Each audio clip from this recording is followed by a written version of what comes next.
Good morning and नमस्कार दोस्तों, स्वागत है आप सभी का आपके अपने YouTube channel GK search engine पर। आज है 21 अप्रैल और 21 अप्रैल से रिलेटेड राजस्थान करंट अफेयर्स के जितने भी इम्पोर्टेंट क्वेश्चन हैं उन सभी को हम इस वीडियो में डिस्कस करने वाले हैं।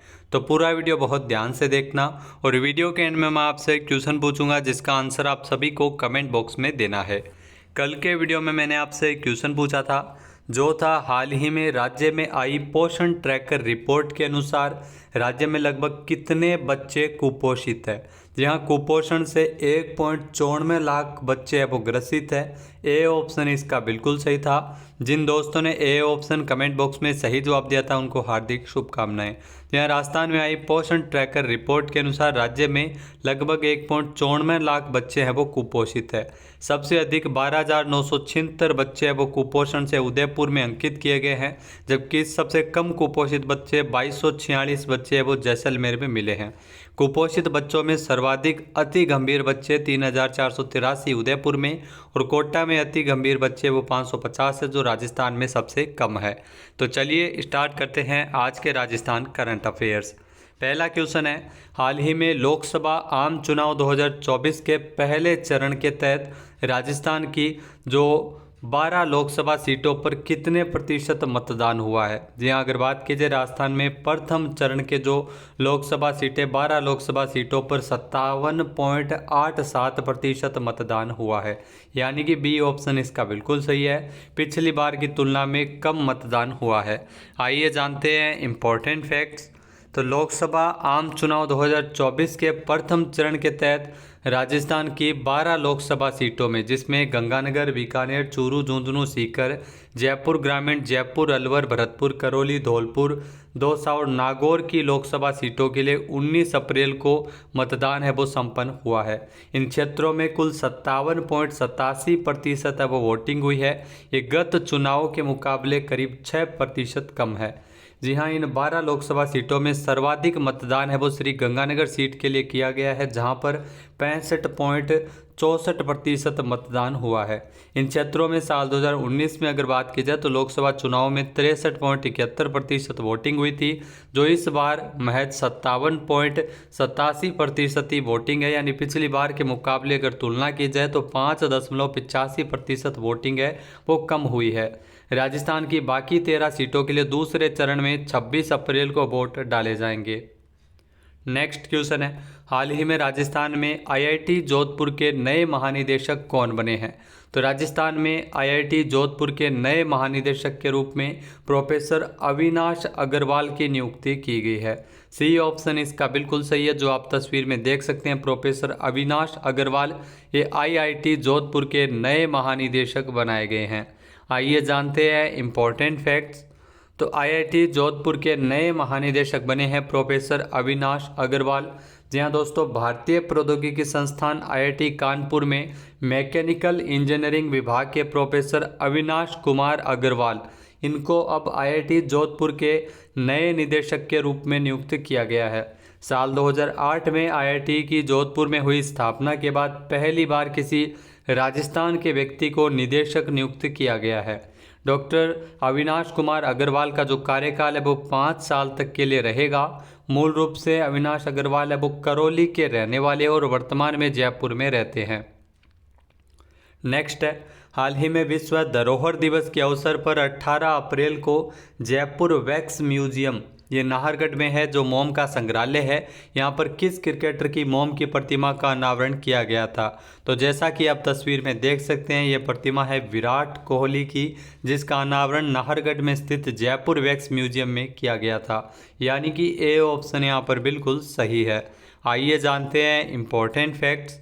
तो विश्व धरोहर दिवस के अवसर पर 18 अप्रैल को नाहरगढ़ में स्थित जयपुर वैक्स म्यूजियम, जो मोम का संग्रहालय है, जयपुर वैक्स म्यूजियम, जहां पर क्रिकेटर विराट कोहली की मोम की प्रतिमा का अनावरण किया गया था। नाहरगढ़ किला परिसर में स्थित संग्रहालय में पहले से ही 44 मोम के पुतले हैं, जिसमें क्रिकेटर सचिन तेंदुलकर और महेंद्र सिंह धोनी की भी प्रतिमा शामिल है। विराट कोहली के मोम के पुतले का जो वजन है वो तकरीबन 35 किलोग्राम है, जबकि ऊंचाई 5 फीट 9 इंच है। इसे करीब 2 महीने में तैयार किया गया है।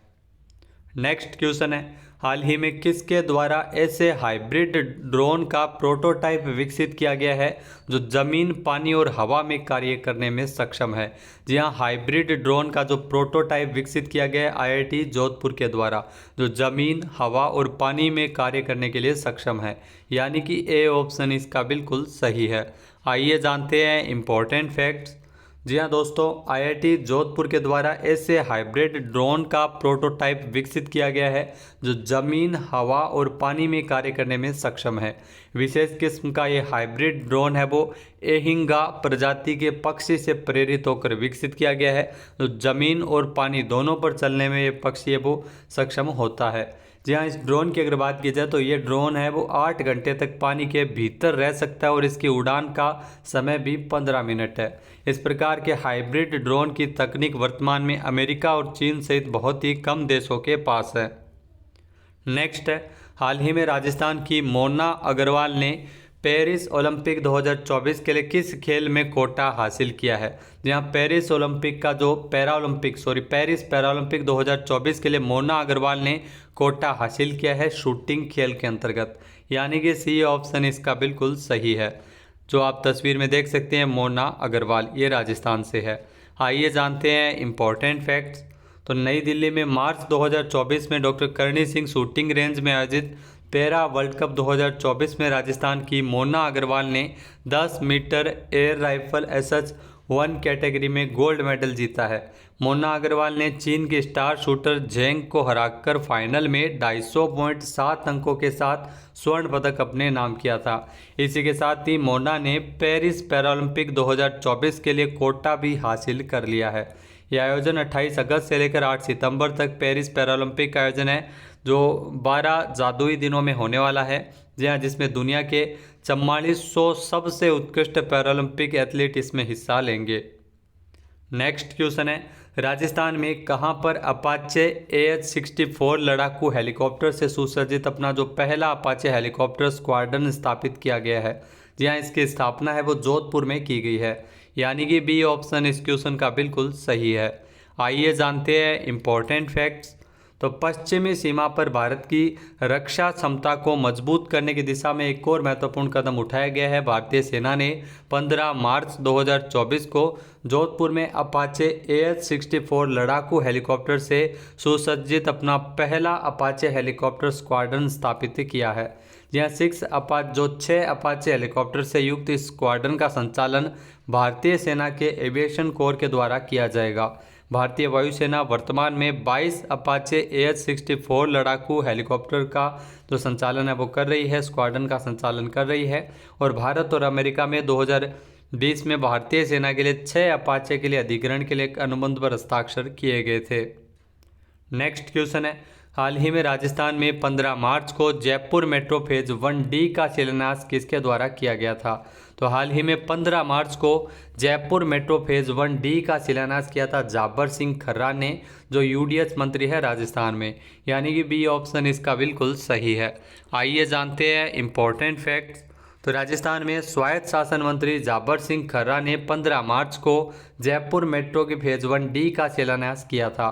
करीब 204.81 करोड़ रुपये की लागत से इस मेट्रो के पैकेज तो फेज 1D का निर्माण किया जाना प्रस्तावित है। मानसरोवर से अजमेर बाईपास तक मेट्रो कॉरिडोर का निर्माण किया जाएगा और करीब 1.35 किलोमीटर का यह ट्रैक एलिवेटेड भी रहेगा।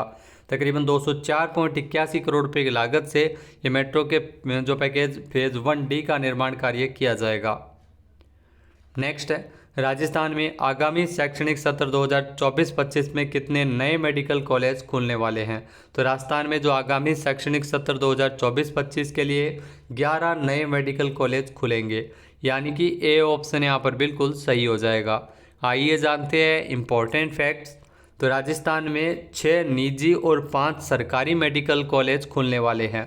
राजस्थान में आगामी शैक्षणिक सत्र 2024-25 में 11 नए मेडिकल कॉलेज खुलेंगे।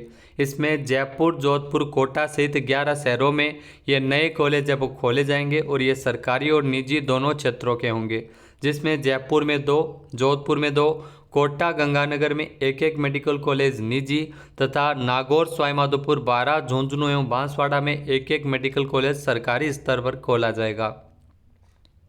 नेक्स्ट है, हिंदुस्तान जिंक वैश्विक स्तर पर चांदी के उत्पादन में किस स्थान पर पहुंच गया है?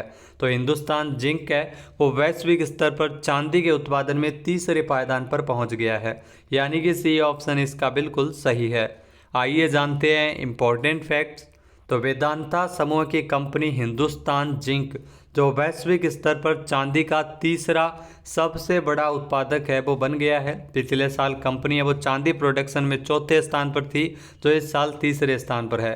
चांदी वैश्विक ऊर्जा परिवर्तन में महत्वपूर्ण भूमिका निभाती है और हिंदुस्तान जिंक की जो वर्तमान में चेयरपर्सन है वो है प्रिया अग्रवाल।